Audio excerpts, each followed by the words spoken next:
Ne kadar zaman oldu? Neredeyse 3 ay oldu anneni görmeyeli. Anneni görmedim. Canım benim. Peki bir şey Canım söyleyeceğim. Şimdi sen bize ellerini çekip benden mi söyleyeceksin? Ne söyleyeceksin? Elini çekip ben. Onun anısı nedir? Özelliği nedir o şarkının? Özelliği ben bu şarkıyı şimdi annem çok seviyor. Annemden Öyle de mi? ayrı düştüğüm için söylüyorum. Peki Ah canım. baban da seviyor mu şarkıyı? Evet.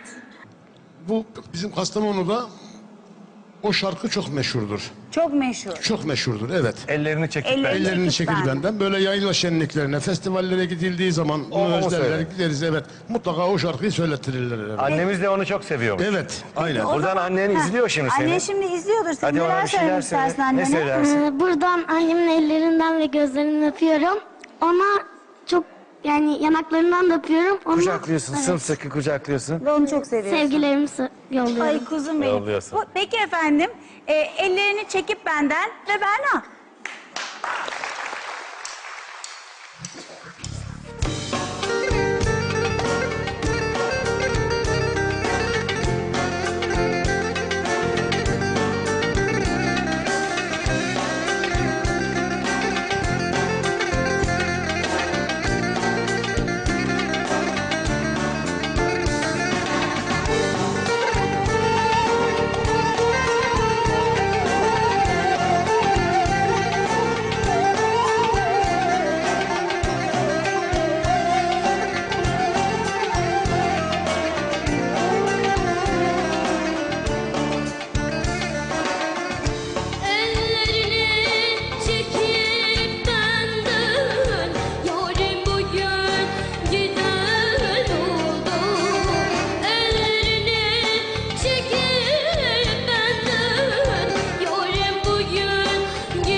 Ağlama bak.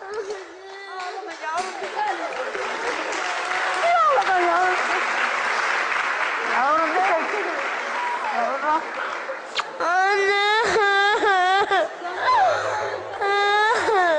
Evet, biz sizi şöyle isterseniz koltuğumuza alalım. Birazcık hasret giderin anneciğim.